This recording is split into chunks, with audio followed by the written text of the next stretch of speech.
Hi everybody and welcome to my March wrap-up. We made it. I'm so happy if you're back and welcome if you're new. And we're just going to chat about the 29 books that I read in March as well as the 9 novellas. It's a lot. It's gonna stay a lot until I can be alone with my own thoughts. Let's start with the novellas. Untethered Sky by Fonda Lee is actually not about pirates. It looks like it's about pirates to me, but there's actually a bird in the background, which I did not notice.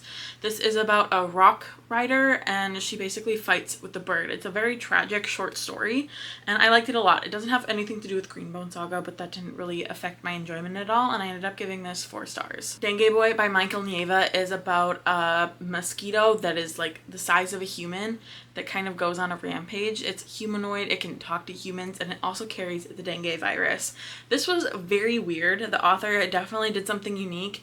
It didn't quite work for me. That's totally fine. This is 3 stars for me, but I could totally see how someone would love this. It's super duper weird. The City in Glass is about a demon who is just in love with this city and wants to protect it, but also gets attached unwillingly to an angel that is no angel. I thought that this was okay. I don't think that Nevo's writing style is quite for me based off of the 2 novellas that I read by her this month. I ended up giving this like 3.5 stars. It was fine. I'm just not obsessed with it or anything. The other book that I read by her is Don't Sleep with the Dead, which is a novella. I think it's a companion novella to a different book that she's written, and it is a queer Great Gatsby retelling.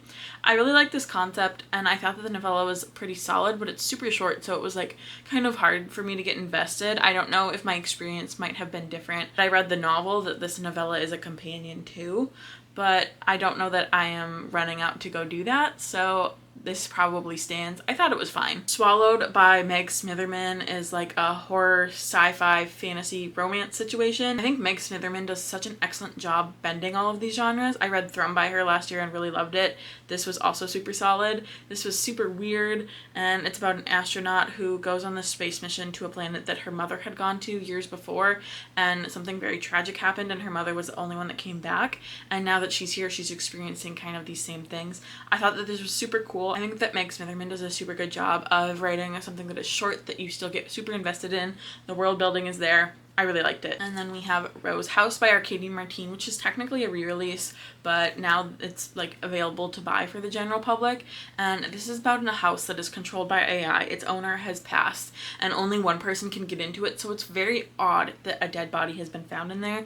And the house it's in its programming that it has to contact the police if this has happened, but only the person that can go in without like dying, and they have to figure out who this person is and how they died. And the AI of this house is very creepy. It definitely does not have anyone's best interests at heart. I liked it. I thought it was pretty solid, and I ended up giving it 4 stars. Fando by Monica Ojeda. I was under the impression that this is going to be a tech horror about a video game, and while the plot kind of does revolve around the building of this video game, this is primarily about child exploitation, and the scenes around it is most of this novella and also very graphic in this book. I did not enjoy this. It was horrific, which I think is what the book intended to do. But based on the cover, I was under the impression I was going to get a little bit more of a fun tech horror, and that just didn't really happen. I'm not really in the interest of rating this based on the contents, but do with that what you will. Amal El-Motar had her solo debut this month and I picked it up. This is The River Has Roots. Magic system of this is very much based on lyrics and prose, and it's beautifully written, but I did not feel the connection that I did with This Is How You Lose the Time War, and that's totally fine. I would recommend this on audio because I think the audio pieces that they add to it really does add to the story. I know that there are illustrations in this book, but I would still recommend the audio. The Colorado Kid by Stephen King is about 2 older newspaper writers who experienced this whodunit murder years ago, and now their new intern is trying to figure it out. I thought this was super boring and kind of pointless. I would not recommend this at all. This was a 2-star Stephen King for me. I believe that was all the novellas I read. We're going to get on to the more full-length books now. And I think I'll just go up by star rating. In absolute dead last worst book, Offensive, was Firebird by Juliet Cross. This comes out in April, and it was a master-slave dynamic, and she was both a minor when they met and of a minority race. It was very icky, very uncomfortable. There was not really a place for consent to happen. I did not like it at all. 2 stars is Cheddar Luck Next Time by Beth Cato, but I think this is more of a me problem than the book problem. I just don't think I'm a cozy mystery person. I knew that going into this book. I still wanted to try it. I'm trying out new genres this year. This is about a charcuterie board business owner, and a murder happens in the small town that she's currently living in. There's a lot of cheese puns. It was fine, but I'm just not a cozy mystery person. Then we have Vanishing World by Sayaka Murata, which comes out in April. This has a really interesting concept. It explores what would happen if babies were primarily born through IVF and sex, specifically with your marital partner, just doesn't really exist anymore. It was super weird. Pregnancy really freaks me out, so this book definitely freaked me out. But if you're used to Sayaka Murata, I could totally see you loving this. I ended up giving it like 3 stars. The Divine Flesh by Drew Huff. This is a cosmic body horror. It was super duper weird. I think I want to give it 3.75 stars now that I've sat with it more. I've enjoyed it more, I think. This is about Jennifer, and Jennifer has a divine flesh goddess in her. She also has an ex-husband, Daryl. Daryl and the divine flesh goddess are in a relationship, and despite it being Jennifer's body, she's not involved in this relationship. And she's also an intergalactic drug mule, which was a huge problem in Daryl and Jennifer's marriage. This was such an odd book. The cosmic body horror was absolutely there, and if you're into that kind of thing, definitely pick it up. I finished A Drop of Corruption by Robert Jackson Bennett, which is a sequel to A Tainted Cup. I did not love A Tainted Cup, and I also did not love A Drop of Corruption, but if you loved A Tainted Cup, you probably will love A Drop of Corruption. We follow Din. This is the Watson and the Sherlock Watson style murder mystery fantasy book that we get, and I love so many concepts of this book, but the narrator and the execution are just not for me. They don't resonate with me in the way that I want them to. Space Rooms by A.G. Rodriguez. I thought that this was pretty good. It's a cozy sci-fi. I didn't love it. Like, it's not Becky Chambers level in my opinion, but I thought it was kind of solid. It's about a space janitor, and he finds this very expensive data chit and goes on the run with these people who do criminal things on the regular, and finds found family in it all. And I thought it was okay, just like not my favorite. The Cut by C.J. Dotson is a horror about a woman on the run from her abusive husband, and she has a 3-year-old with her. She ends up taking a job at this hotel in order for them to have both a place to stay and a stream of income. But things start going bump in the night, and those things that start going bump in the night have tentacles. It's a very fishy kind of horror. I thought that this was very, very reminiscent of Nestlings by Nat Cassidy, but I liked that 10 times over. So I would recommend reading Nestlings by Nat Cassidy, I guess, and not this one. Sky Daddy by Kate Folk is about a woman who is trying to navigate the neurotypical world as a person who is attracted to planes. This was quirky, it was weird, and I really, really liked it. It's not going to be for everybody, but it was for me. I ended up giving this one 4 stars. The Moon Hits Your Eye by John Scalzi. This is about what would happen if the moon turned into cheese. It explores so many different points of view. We get the point of view of the president, we get the point of view of a cheese shop in Wisconsin, kind of everything in between. I thought this was super funny and had also really good commentary, which I was not expecting, and I ended up giving it 4 stars. When We Were Real by Daryl Gregory is a story of an interdimensional road trip post-world turning into this simulation as a vehicle to explore the human condition. I thought this had the big potential to get way too cheesy. I thought it did a pretty good job of straying away from that. It's still cheesy, don't get me wrong. It's just not quite like Midnight Library levels of cheesy. I really liked it, and I would definitely recommend it. Down in the Sea of Angels by Ken Wong is about 3 different people. They are living 100 years apart from each other, but they are psychically linked by this magical teacup. And it's set in San Francisco, which I don't think a lot of fantasy is set in San Francisco, so I did like that aspect about it. I thought this was pretty solid. It's a lot darker than this cover kind of gives off too. And I think that if you're into both historical and future like sci-fi, you would absolutely love this. Senseless by Ronald Malfi is a crime thriller about a serial killer, and that serial killer's MO is that they cut off the senses of the body that they've killed, so nose, eyes, ears, fingertips, and tongue. I've not read a Ronald Malfi before, but I really like this one. We follow a few different people and follow their lives intertwining over both a past murder and a current murder. I liked it, and I didn't think that I was going to be a crime thriller person. There's definitely horror elements to it, but I would definitely recommend it. The Witch Who Trades with Death by C.M. Alongi. This is about a witch who is a concubine, an unwilling concubine for an emperor. She escapes and learns how to make deals with death and finds a found family along the way.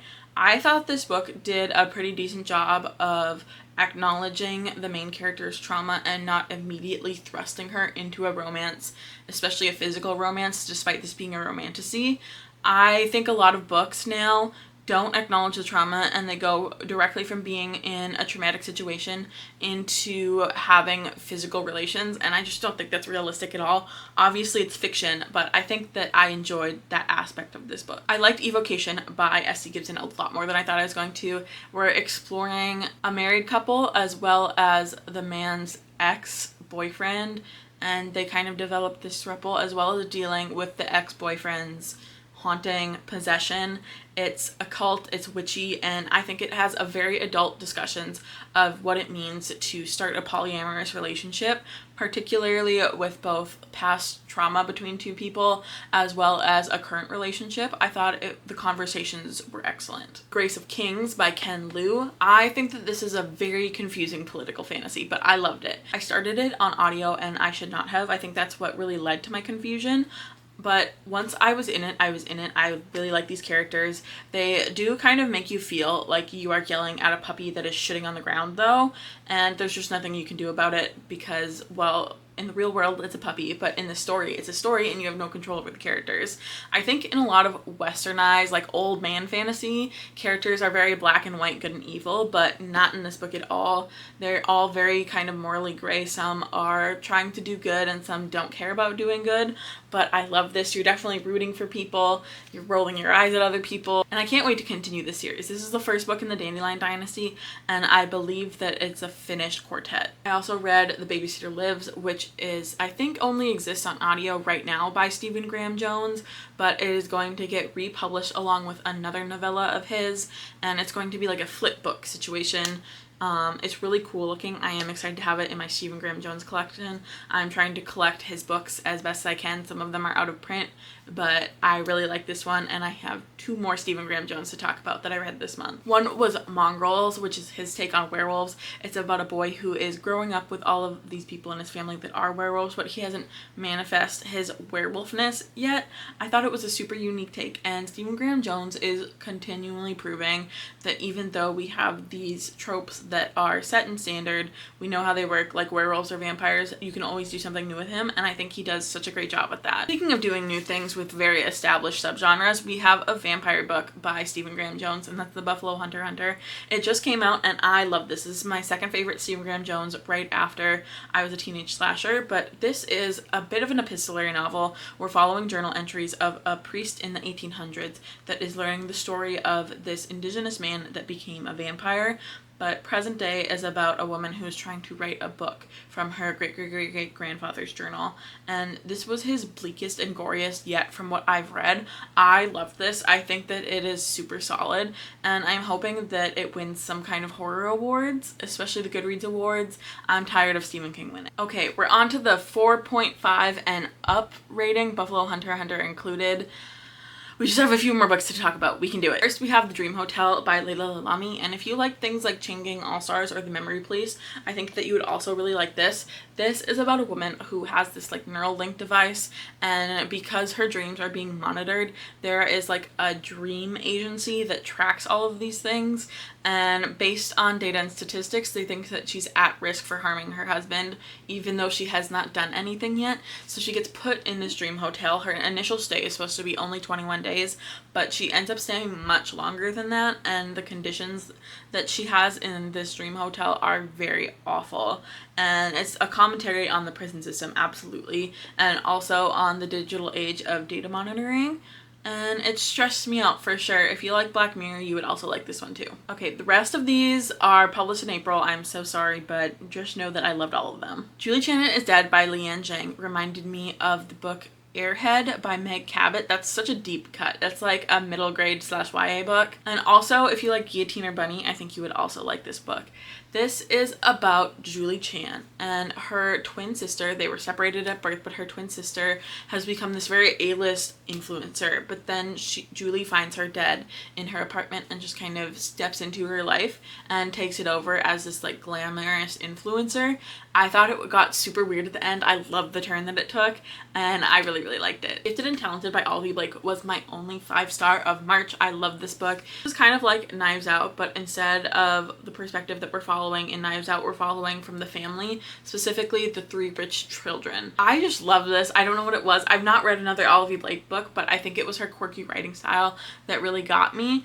I just love this so much. There's also magic involved. It's not just a contemporary story, and I'm excited to read more of Olivia Blake's stuff if it is like this. Then we have Raven Scholar by Antonia Hodgson, which was so close to a 5-star. It doesn't give me quite that 5-star feeling. This, we're following Nima, who is a 34-year-old scholar. She is just about to be on her way out of like the kingdom, the empire, whatever. They're on an island, and she's about to be out of her way of that. The trials are also about to start happening, and the trials are for the new emperor, and Nima is really not part of this until the Raven Scholar that is supposed to compete in these trials dies. So she both has to figure out this murder and unexpectedly compete in these trials.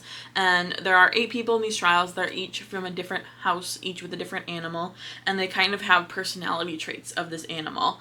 I thought that this was so good. It was so fun, and I cannot wait for the second book. I'm very mad that I have to wait though. Next we have Bat Eater and Other Names for Cora Zhang. This is a horror, and I think it's an excellent horror that if you're not usually into horror, you would still probably like this. This is about Cora. She is a crime scene cleaner. She is dealing with OCD and also the death of her sister, but then she starts seeing the ghost of her sister, all while dealing with this serial killer that is killing young Asian women in New York City and stuffing bats in their mouths. And we're also kind of dealing with COVID and the racism that happened during COVID and has continued to happen. I thought this was such an excellent story, and I'm pretty sure that this is Kylie Lee Baker's debut into horror, and I can't wait to get more from her. And finally, we have one of my most anticipated horror releases, When the Wolf Comes Home by Nat Cassidy, and I think that this absolutely lives up to the hype that I had in my head. And if you want to go into this blind, I would just skip to the end of this video. We're almost there, but it is about a woman who finds this boy that is run away from his father, and this boy has this power of turning both his dreams and his wishes into reality, but he doesn't really have control of it. This was his bleakest book yet, and I loved it so much. I will be buying a copy so that I can reread it. Whew, that was a lot of talking. Thank you so much for being here. If you made it this far, leave me a wolf emoji. Let me know what you read this month. Let me know what you're reading next month, and I will see you very soon. Thank you so much. Bye!